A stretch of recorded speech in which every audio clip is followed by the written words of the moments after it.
Hello and welcome back to my channel. I'm Grant Kondo and piano teacher, and today we're going to be looking at the Celebration series by the Royal Conservatory, 6th edition and Prep A level. In this video, I'm going to be sight reading through. I've never read through these pieces yet, and just going to play through it and give you my first impressions. Some things I notice about pieces, or maybe some things that maybe you or your students might want to watch out for, some pitfalls.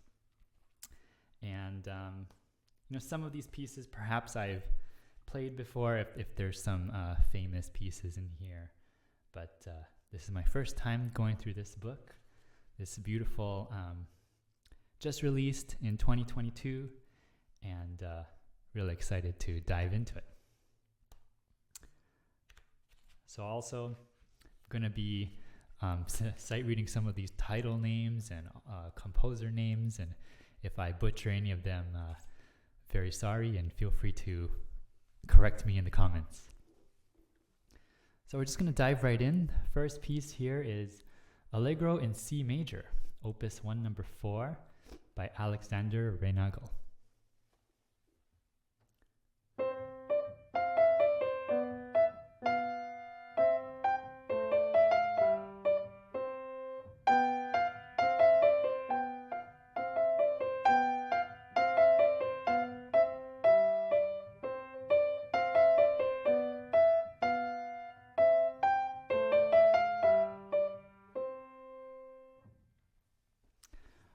So this is kind of a Baroque style piece, and you can, even though there's a lot of slurs, you can consider detaching some of the quarter notes.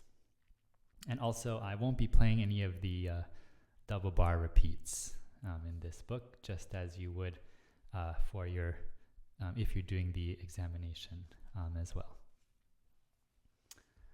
So that's a nice, fun piece, kind of a dance piece, and just a hair of some polyphony or playing melodic lines in both hands. Okay, let's move on to the next piece, Melody in G major, Opus 101, number 39, by Ferdinand Beyer.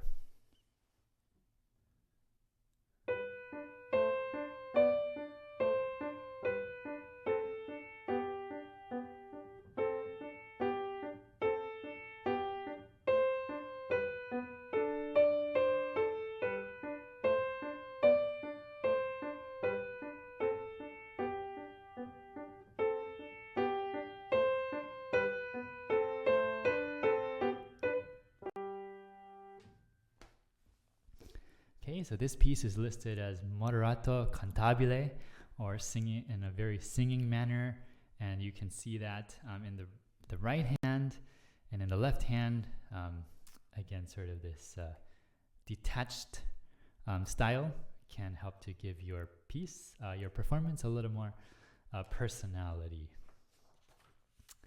Okay, moving on to the Juggler by Nancy and Randall Faber. And they always compose some great fun pieces, and this, I'm sure, is no exception. This one has some lyrics in it, and we'll see. I'll try to sight read the lyrics too, and of course, if you're playing it, you wouldn't need to do both. But since they're here, let's read and play the lyrics as well. So, apples, peaches, pears, or grapes. He can juggle china plates or bowling pins and rubber balls. He can toss them all. Fast spins round.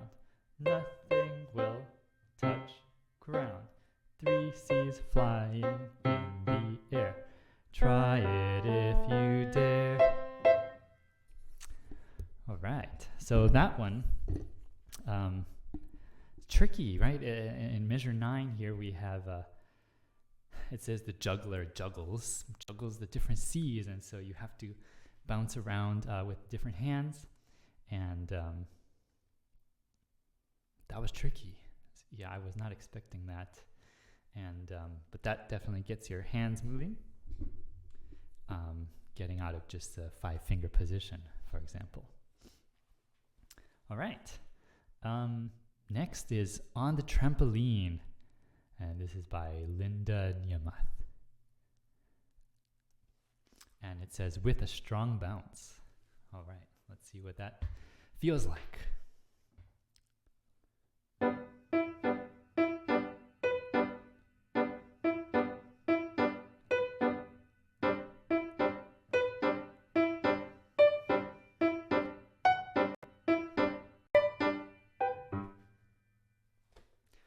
Right, so that the ending came up quite suddenly there, and anyway, you can hear we're just bouncing higher and higher, and even at the very end, farther. And there's that one F sharp there in measure 14 that I almost forgot about there. But that's a really fun piece, and I would encourage you to really just jump really high. You know, I mean, look at how high my hand is coming when I play this piece. Right, and just have fun. See how high you can lift your hands, just like jumping on a trampoline. Okay, next we're going to move on to Bluebottle by Christopher Norton. And Christopher Norton, he has written a lot of great and fun pieces, and I'm sure this one's no exception. And this one says fast, so let's see what that might sound like.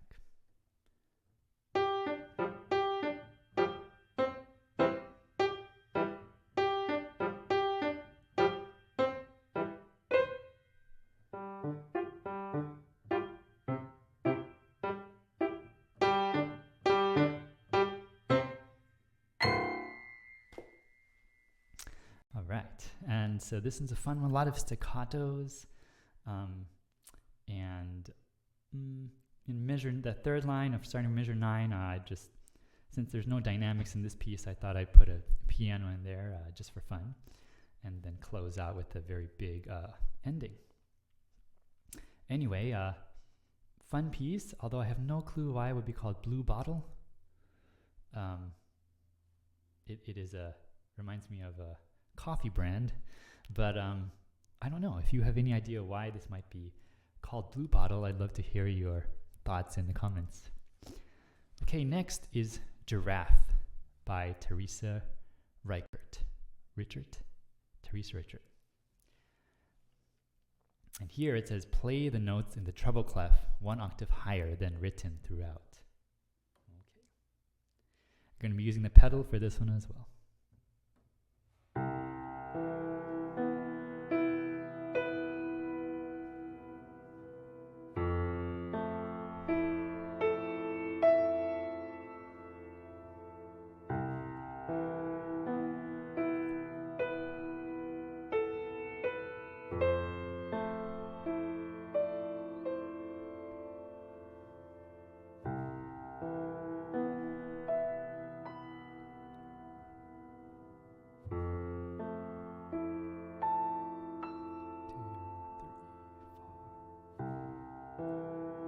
Ritardando here.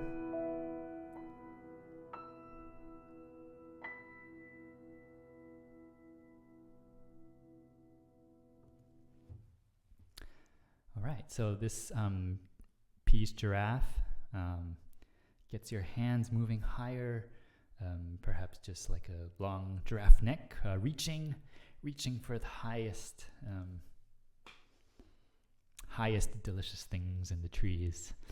And this is also a great piece for phrasing, feeling the phrasing and getting a nice big sound, getting a nice nice sort of grand sound from the piano. And I have to admit, this piece, I don't know. Well, since I'm sight reading this, you can tell me in the comments. I don't know if I remembered to play all the right treble clef 1 octave higher, because that's something that you have to remember doing, because this the right hand does move a lot. So that's tricky. Now, of course, it's normally we would just notate it 1 octave higher, but since this is the prep A, the lowest level, it just probably makes it a little bit easier to read, so there's not so many ledger lines, etc. Also, from measure 5 to 6, there's a little bit of a, we're getting out of a usual 5-finger position, playing a fifth with 1-3, so that also helps to get students used to playing slightly bigger position than just a normal 1-5 that we might use for a fifth. Okay, moving right along, moving to Ladybug Waltz by Susan Ogilvy. All right, 1, 2, 3.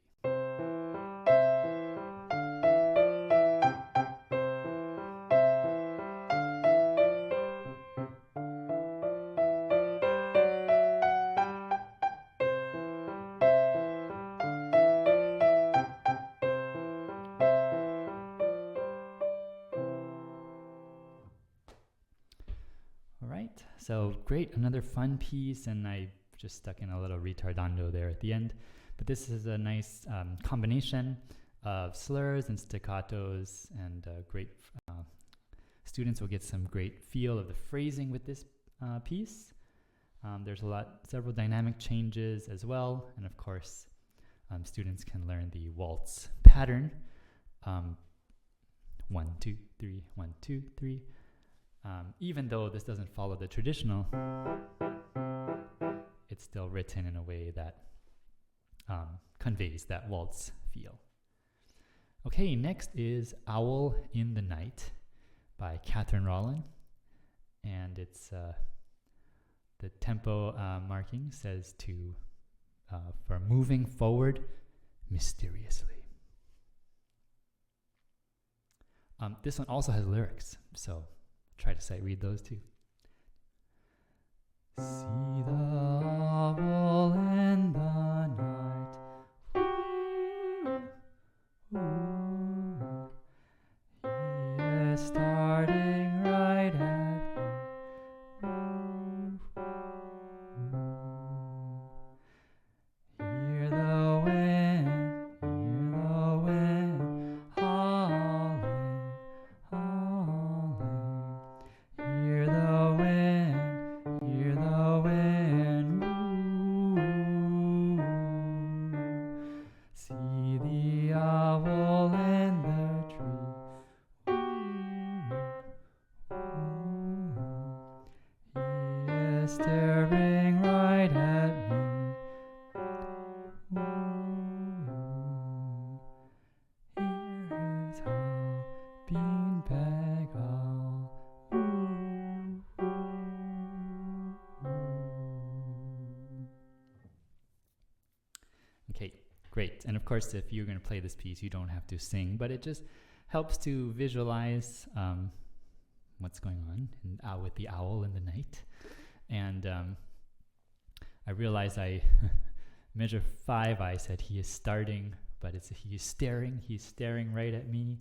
And I thought right here, 22, 23, 24, 25, 26, measure 26, it says beanbag owl. Wonder what that's all about. It says that this is from the collection, the Beanbag Zoo. So I'm guessing there must be other beanbag animals. So that's a lot of fun. Next, bumper cars. I love bumper cars. And so let's see what this one sounds like. This one also has some interesting words interjected. And this one is to be played a bit clumsily, just like bumper cars when you're driving. And so that's, let's see what that sounds like on the piano. So here's Bumper Cars by Kevin Olson.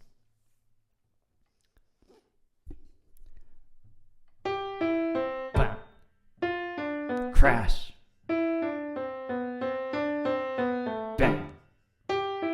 Whack. Wham. Let's do it again.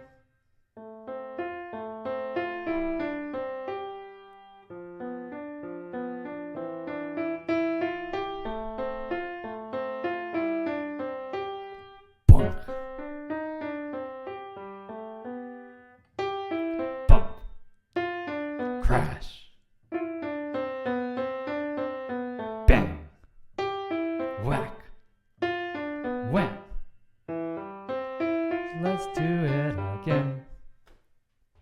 All right. Yeah, I definitely feel some whiplash with that one and that piece. So this is a good example of using the accent and the staccato and the same note, and so you can get a nice sharp tone on those bumps and crashes and bangs.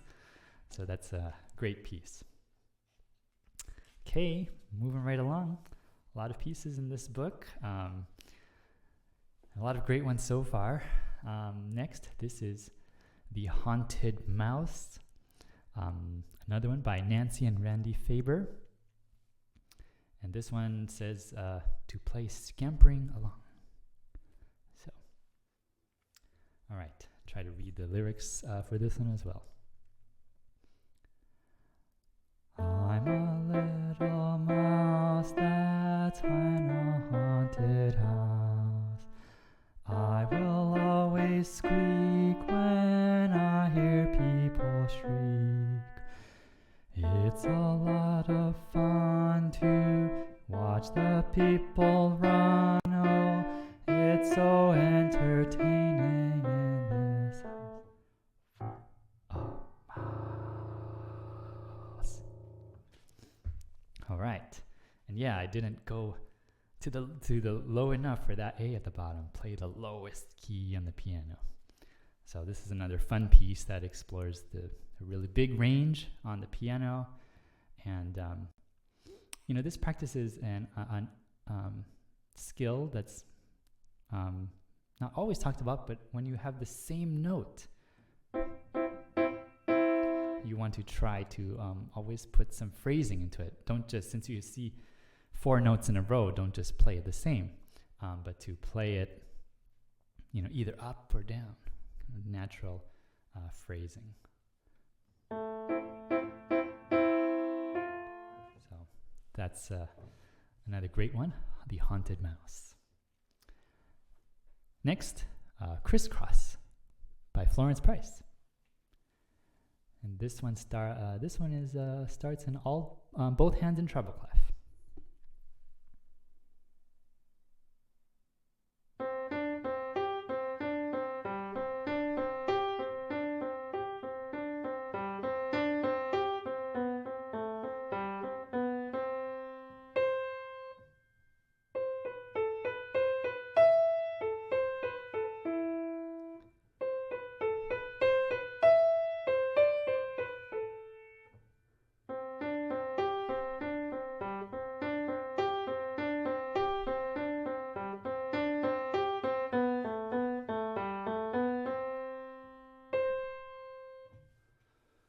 Wow. I literally had no idea. When we get to measure 5, you can see that really crossing hands, and that's something I'm quite, it's quite interesting to see at this Prep A level. Really gets you thinking about unusual things. And you can write in the comments, I wasn't sure if this should be more legato or maybe slightly more detached.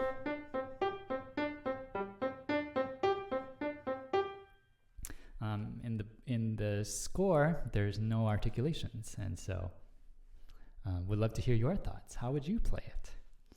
All right, but yeah, you can see that I think measure 7 and 8, that definitely tripped me up the first time. I thought it was just going to be C's, middle C's throughout, but then we went to an A there. So that caught me by surprise. So anyway, this is a great piece, and this is, I guess, from the collection of Florence Price's piano teaching, and I'm sure there's a lot of other great treasures in that book as well. So that might be worth exploring.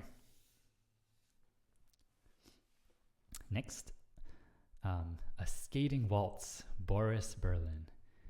And we've reached what I call the staple page, so we're halfway through this book. So here we go, another a different waltz.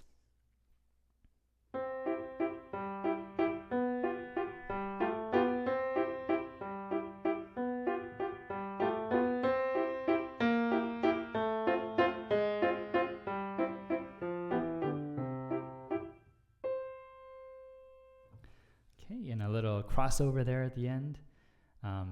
This is a great piece that also explores the kind of like a chromatic scale there near the end. And this is a great piece also to practice balance and the left hand melody. So, all right. Or maybe if you're left-handed, this is your piece, and you can show off your great left-hand melody skills. All right.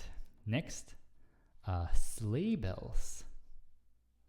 So not sleigh ride, not jingle bells, but sleigh bells.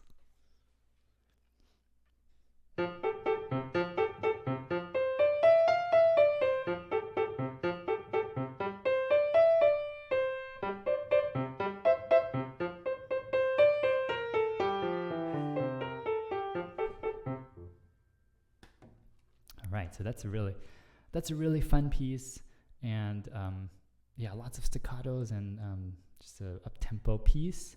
That was a really fun piece. I'd love to play that piece again. Okay. Next is Barefoot on the Beach by Gaudet, and this one is bright and happy in cut time. So.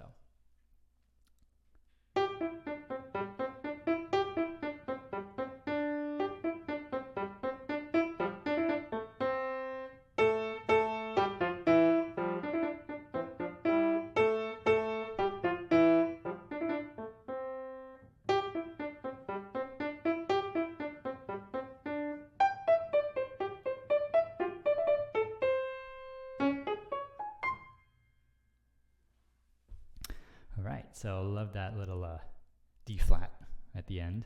And this piece, I thought I'd play it a little up tempo, and then when I saw the measure eighth notes at measure 7, I thought, oh boy, maybe I chose a tempo that's too fast. But anyway, this is a great piece. Perhaps if you need a more difficult piece, maybe this might be a good one to really show off your skills. All right. Next, we're going to move on to Panda Blues by Edward Jiang.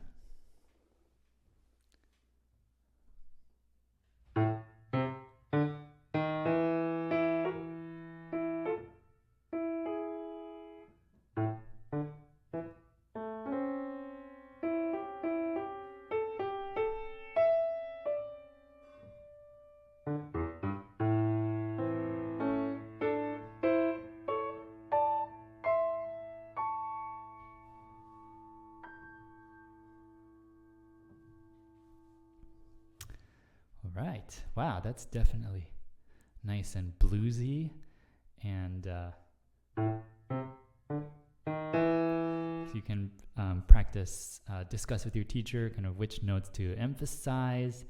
And really fun here, this is not something you see very often in measure 8. It's, what is that funky thing? That's a C natural and a C sharp. At the same time. I don't even know if I played that correctly the first time, but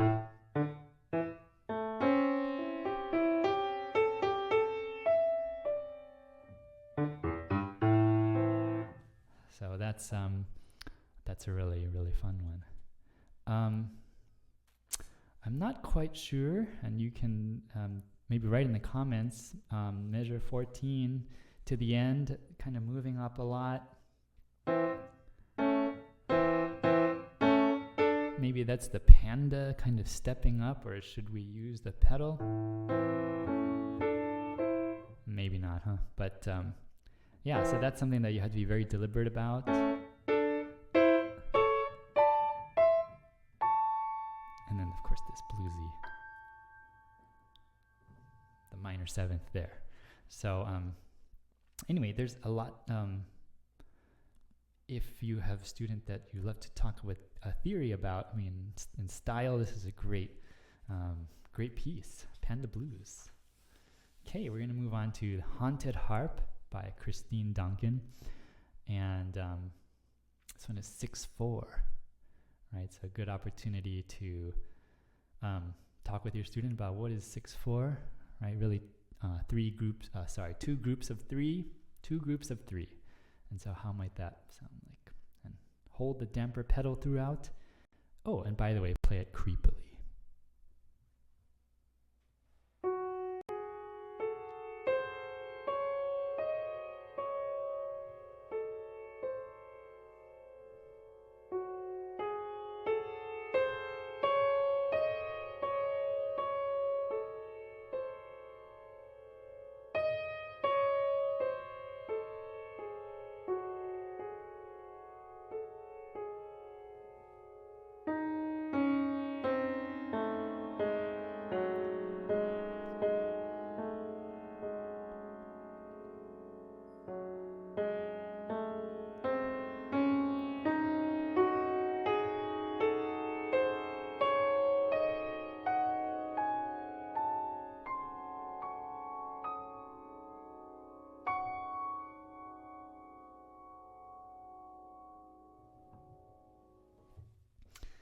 All right. Definitely missed that crescendo at the end there, but certainly a lot of creepy sounds in here, and a very interesting scale.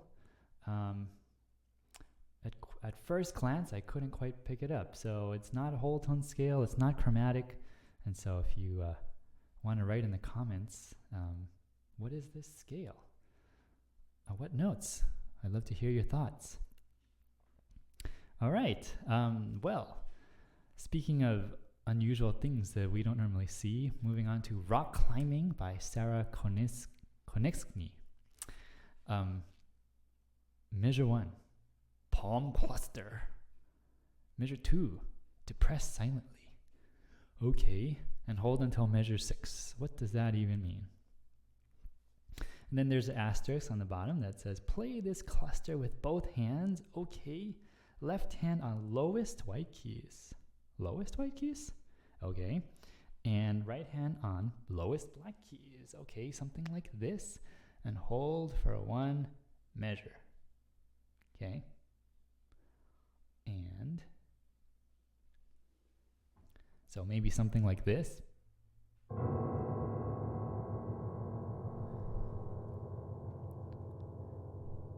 I'm going to depress this silently.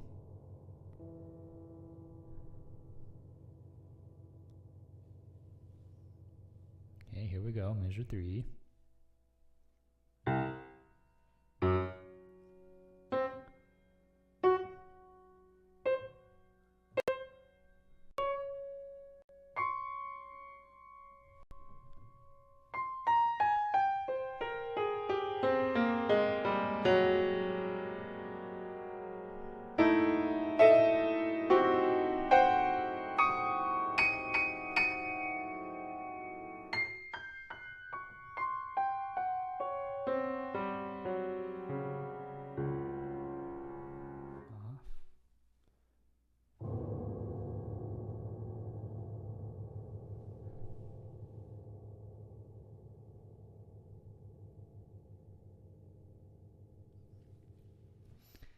Okay, so if I played that correctly, and you can tell me if I played it wrong in the description.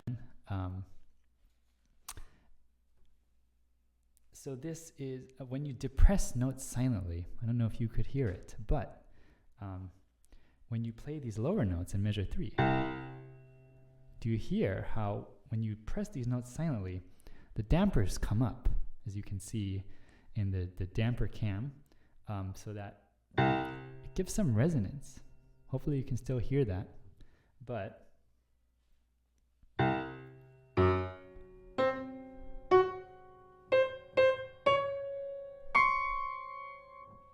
you can hear that kind of resonance. So that's a really cool thing.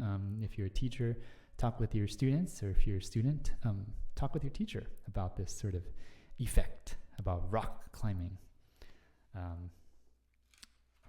So that's definitely something you don't see every day. All right, moving on to What's That Noise by Martha Mier. Again, another mysterious. Okay, mysteriously.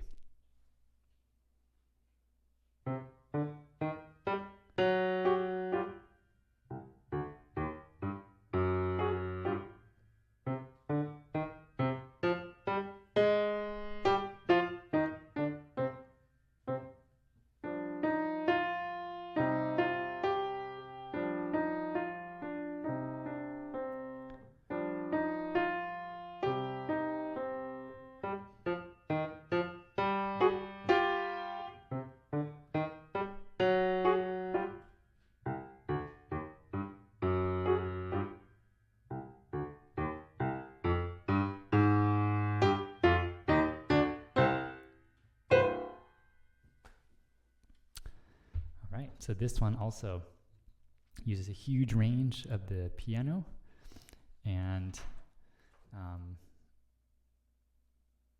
another left-hand melody. So this is another great piece that also demonstrates a lot of the differences between left-hand melody, right-hand melody, staccato, legato, etc. And for those of you keeping track, one of the few two-page pieces in this book. All right. Well, speaking of two-page pieces, we have another one here. Around a Roundabout by Tom Giroux. Also in cut time. And this one also has some lyrics. So here we go. At the intersection, traffic flows free. Round in a circle framed with flowers and trees. Stops to slow us down like heats in town. Therefore the cars zoom by, horns honking loud. With the city traffic, who would have known? It'd have a safer traveling if it had flown. No lights or stopping signs, it's always green. Tail lights in front of us, eeps, screech. All right, as you can tell, I'm not very good at singing and sight reading at the same time.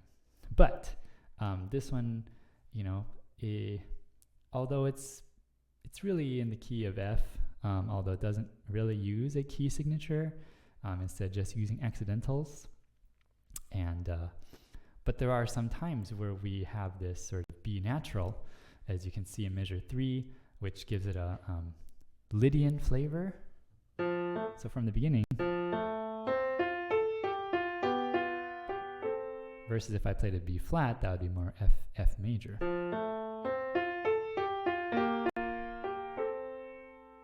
So is it Lydian flavor or major?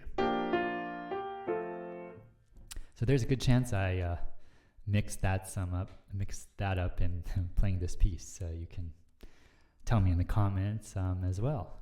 But that's a really fun one. Lots and lots of phrases, and also measure 25. You can see there we had a little bit of the modal borrowing, F minor there with the A flat. So, and then of course the crossovers, measure 16 and 32. So again, a lot of different skills to be practiced in that piece. Okay, I guess they must have put all the two-page pieces at the end, because we have another one here, Prickly Pear Rag by Dennis Alexander.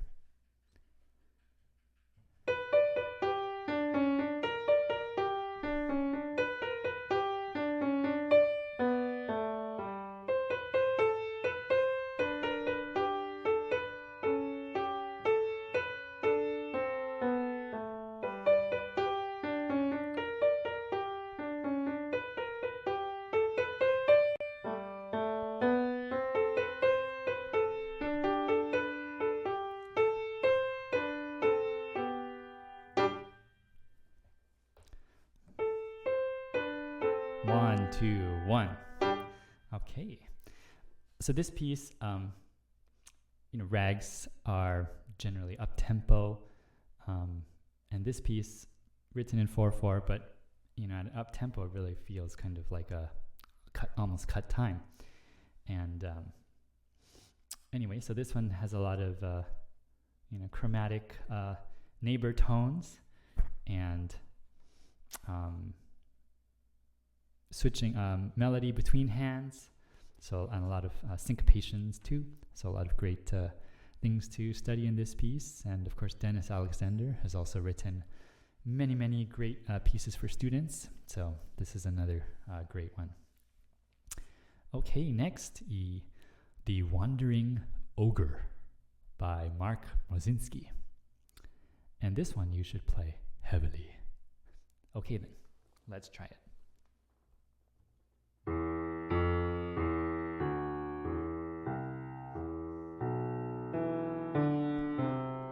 both hands in the bass clef.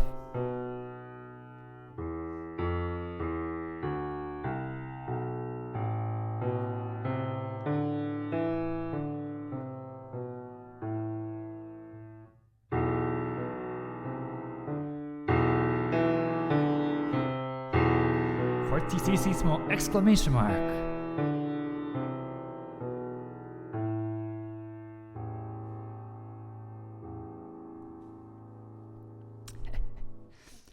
I don't know if I've ever seen fortissimo with an exclamation mark in measure 11. I'm pretty sure I didn't play that enough. Forte, fortissimo, and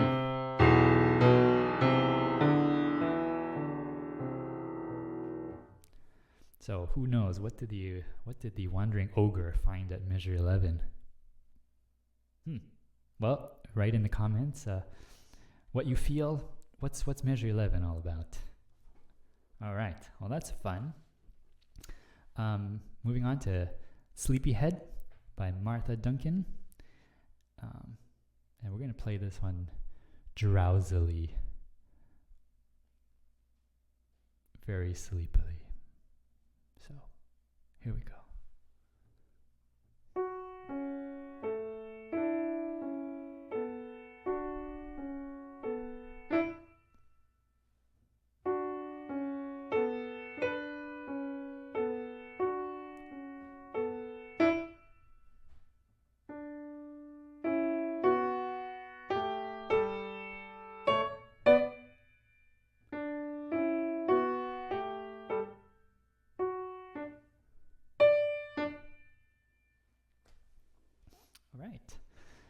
So, yeah, you can't be too sleepy when you play this piece.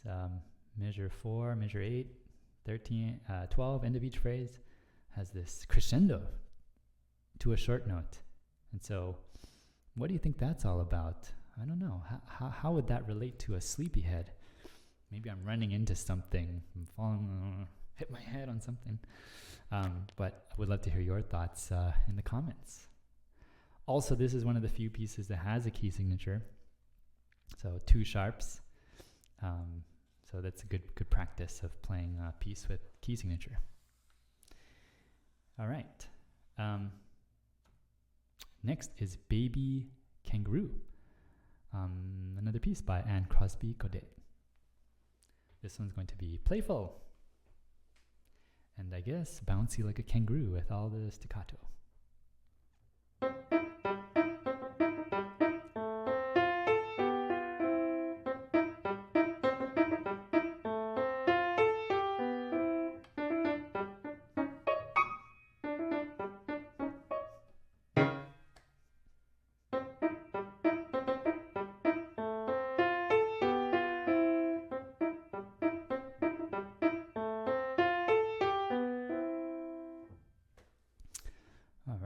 Let me play the B section again.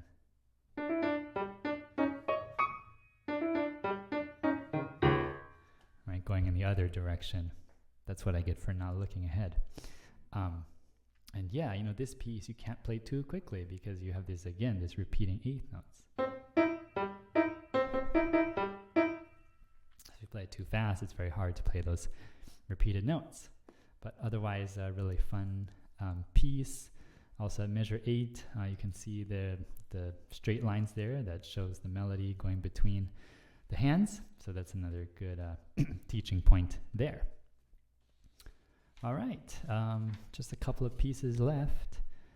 Next one is Curious Cat by Teresa, Richert.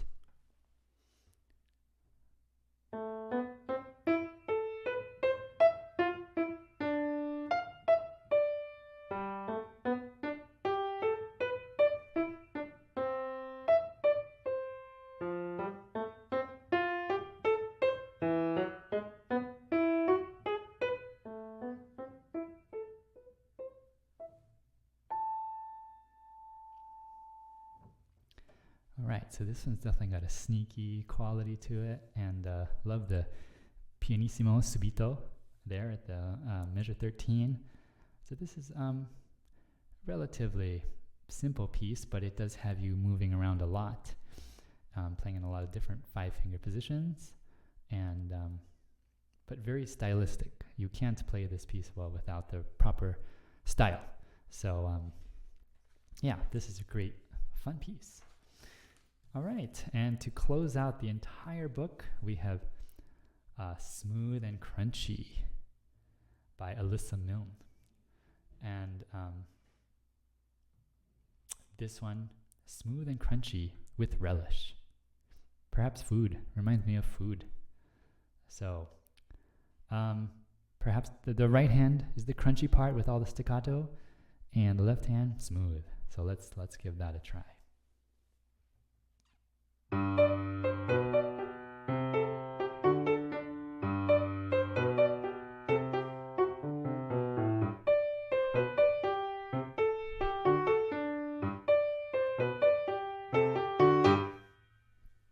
So this one we have both hands switching. First it was left hand smooth, right hand crunchy, and then it was left hand crunchy, right hand smooth. And a lot of this is also has a little bit of polyphony feel to it, with both kind of melodic gestures in both hands. So that concludes the Prep A level. Would love to hear your thoughts. There's a lot of as you saw, there's a lot of really unusual, you would think Prep A, okay, well, there's there's not going to be any surprises, but actually there are a lot of surprises, from tone clusters to playing C sharp and C natural at the same time to, playing 1 octave higher, 2 octaves higher, 3 octaves lower, using the whole range of the piano, lots of staccatos, accents, slurs, great phrases, great titles. So there's really a lot of teaching material. If you're a teacher at this level, and if you're a student, there's a lot of fun pieces, and I would highly encourage that you explore all of them. So, yeah, a good, almost 20-something pieces, and just a lot of great ones. So anyway, thanks for sticking around, and would love to hear your thoughts and maybe your favorites. Which ones are your favorites? Go ahead and comment them in the comments. Otherwise, see you in the next video. Thanks again.